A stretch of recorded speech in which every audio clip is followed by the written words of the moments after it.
اور یہ دردناک لمحے تھے حضور کے وصال کے۔ اللہ اکبر، صحابہ کے کلیجے جل گئے۔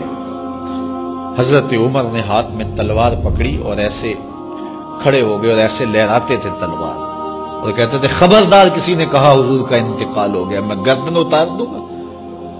کوئی وصال نہیں ہوا حضور کا، حضور تھوڑی دیر بعد اپنی حالت پہ آ جائیں گے، یہ سکتے کی کیفیت ہے۔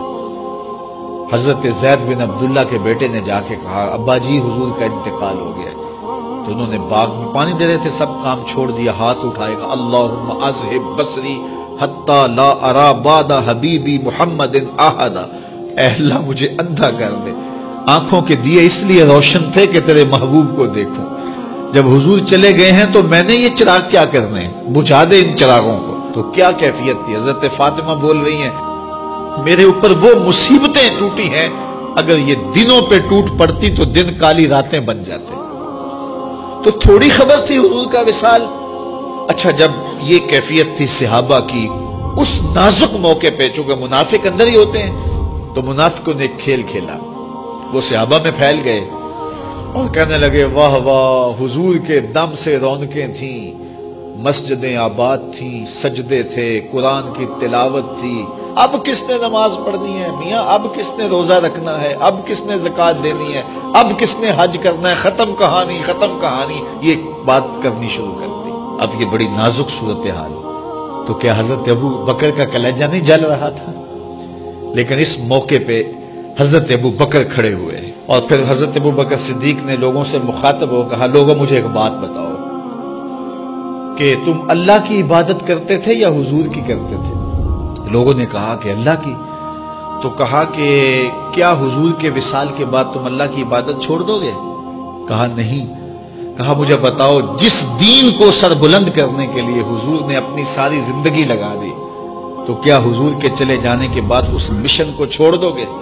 لوگوں نے کہا نہیں۔ تو کہا پھر اٹھو اور نبی کے دین کا پرچم تام لو۔ حضور کا وصال ہو گیا ہے، اب حضور کے مشن کو ہم نے اٹھانا اور اپنے کندھوں پہ وہ بوجھ لینا ہے۔ تو کیا جس کے لیے حضور نے اپنی جان تک دے دی، تو کیا ہم وہ مشن چھوڑ دیں گے؟ صحابہ کے اندر ہمت پیدا ہوئی، کہا کیوں چھوڑیں گے، ہم تو اٹھیں گے اور پہاڑوں سے بھی ٹکرا جائیں گے۔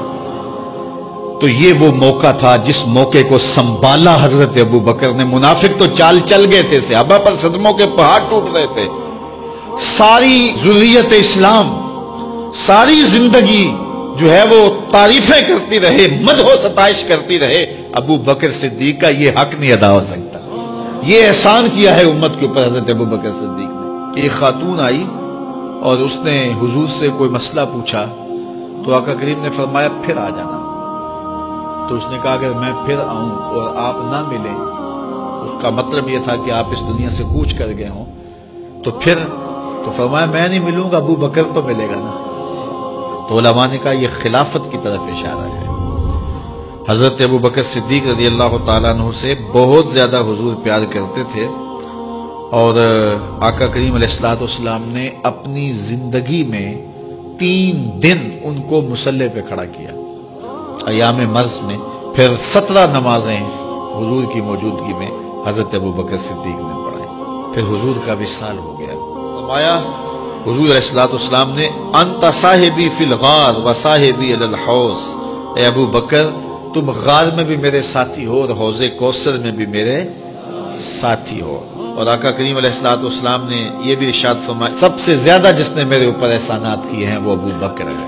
حضور نے فرمایا کسی کے مال نے مجھے اتنا نفع نہیں دیا جتنا ابو بکر کے مال نے دیا، جتنا ابو بکر کے مال نے دین کو، اسلام کو، میرے کاز کو نفع دیا ہے، میرے حضور نے فرمایا اتنا کسی کے مال نے نفع نہیں دیا۔ اللہ اکبر۔ فبکا ابو بکر، تو جب یہ بات حضور نے کہی تو ابو بکر رونے لگے۔ وقال ما انا ومالی الا لک، حضور میں بھی آپ کا ہوں، مال بھی آپ کا ہے۔ اللہ اکبر۔